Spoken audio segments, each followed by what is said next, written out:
अस्सलामु अलैकुम वरहमतुल्लाह।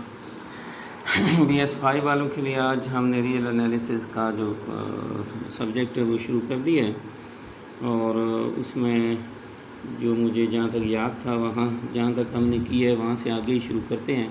तो आज हमारा जो पहला टॉपिक है इसमें जिसमें हम जो स्टडी करेंगे शुरू करेंगे जहाँ से वो है पीक ऑफ ए सीक्वेंस। ये क्या चीज़ होती है? पीक ऑफ ए सीक्वेंस के मीनिंग सिंपल वर्ड्स में ये है कि आप किसी भी सीक्वेंस में देखते हैं कि एक टर्म जो है वो उसकी जो नेक्स्ट टर्म अगर लें तो नेक्स्ट टर्म से वो नेक्स्ट टर्म जो है वो डिक्रीज़ होना शुरू हो जाए। मसलन ये है कि फ़र्ज़ करें हमारे पास एक सीक्वेंस है XM, then XM belonging to this XM is called peak of the sequence if XM is greater than XM plus 1। अब where M plus 1 is greater than M, meanings इसके ये हैं कि XM प्रीवियस टर्म है और XM plus 1 next term है और next term जो है वो छोटी हो गई है। तो अगर इस तरह से हो जाए तो फिर हम कहते हैं कि XM जो है वो एक पीक है। ये देखें सीक्वेंस मैंने आपके सामने एक वैसे एग्जांपल दी है। Let a sequence 1 2 3 4 5 1/2 1/3 1/4 and so on. Now as 5 is greater than 1/2, that means ये जो 1/2 is the next term, ये भी है। So 5 is the peak, 5 is the peak।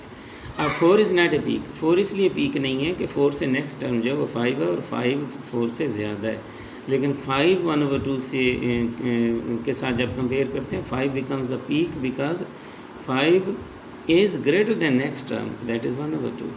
अब 1/2 को और 1/3 को अगर चेक करें तो 1/3 again becomes less than 1/2। So 1/2 is also peak for 1/3 and similarly 1/3 is also peak for 1/4 and so on. This means there may be infinitely many peaks in a sequence।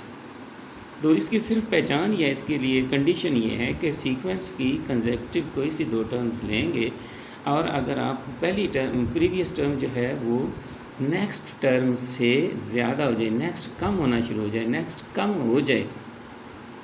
जिस तरह से 5 एक टर्म है उससे next term 1/2 उससे कम हो गई है, तो इस तरह से हम उसको पीक कहेंगे। और पीक्स किसी सीक्वेंस में फाइनेटली भी हो सकती हैं, इन्फिनेटली मैनी भी हो सकती हैं, डिपेंड्स अपॉन द सीक्वेंस। अब इस कंसेप्ट को हम इस बुलेंजो-वेस्ट्रास थ्योरम में यूज़ करेंगे।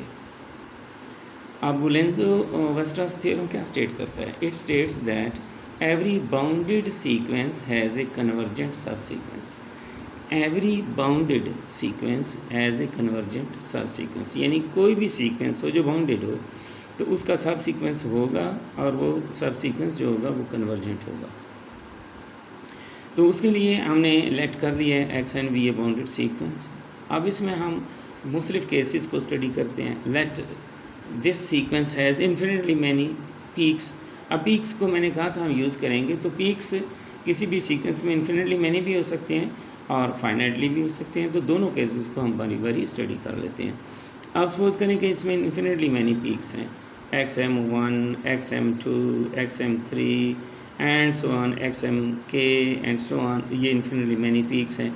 किस तरह से कि M1 is less than M2 is less than M3, यानी जो M's हैं जितने वो आगे जैसे जैसे बढ़ रहे हैं तो वो बड़े होते चले जाएंगे।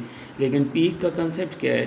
पीक के कंसेप्ट के मुताबिक ये अगले पेज पे आ जाएं तो पीक का कंसेप्ट तो ये है कि अगर XM1 पीक है तो XM1 should be greater than XM2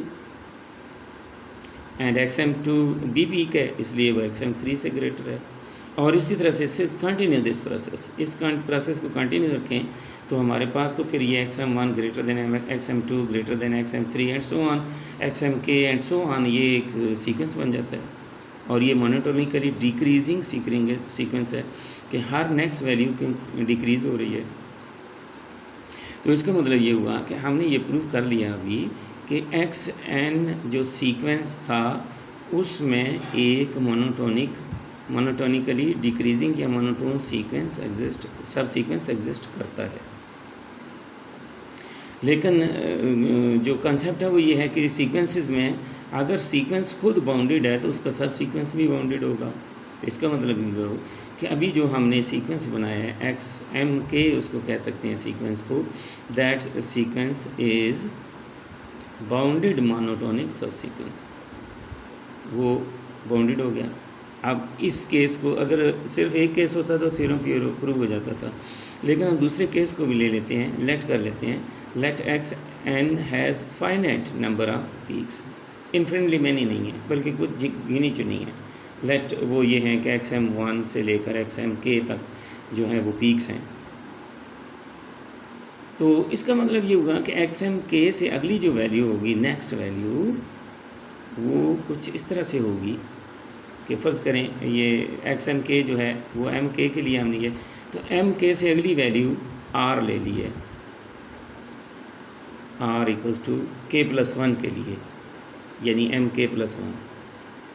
then since x r 1 is not a peak, यानी एक्स एम के से अगली value, next value x r 1 peak नहीं है।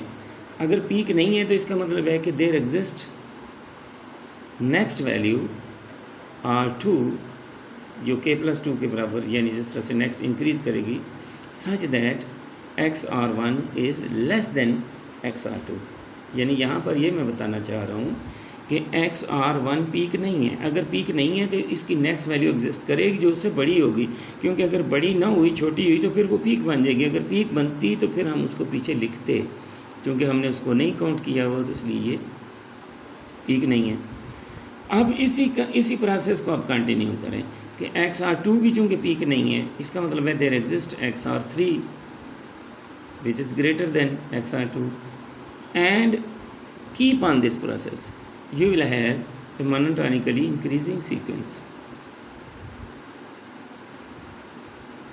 तो ये जो सीक्वेंस अभी मोनोटोनिकली इंक्रीजिंग बना है, ये दरअसल सब सीक्वेंस है किसका, एक्स एन का। लेकिन एक्स एन चूँकि बाउंडेड था तो सब सीक्वेंस भी बाउंडेड होगा, ये तो कंसेप्ट है सीक्वेंस का ही। So it is proved that bounded sequence has monotonic subsequence। लेकिन एक थ्योरम है जिसको हम मोनोटोन कन्वर्जेंस थ्योरम कहते हैं, वो स्टेट ये करता है कि monotone bounded sequence is convergent, यानी according to monotone convergence theorem, monotone या मोनोटोनिकली इंक्रीजिंग और decreasing bounded sequence is convergent. अभी हमने ये ऊपर प्रूव किया है कि एक्स एन जो था उसमें मोनोटोन सब सीक्वेंस एग्जिस्ट करता है, इसका मतलब है वो सब सीक्वेंस जो कन्वर्जेंट होगा। और यही तो हमारा थ्योरम था। थ्योरम क्या था कि bounded sequence has a convergent subsequence, ये bounded sequence has a convergent subsequence, so that is proved. Okay students, आज का हमारा जो ये टॉपिक था रियल एनालिसिस का, हम शुरू कर रहे हैं, थोड़े से ही काम शुरू करते हैं और नेक्स्ट टाइम इंशाल्लाह अगला टॉपिक होगा। अस्सलाम वालेकुम व रहमतुल्लाह।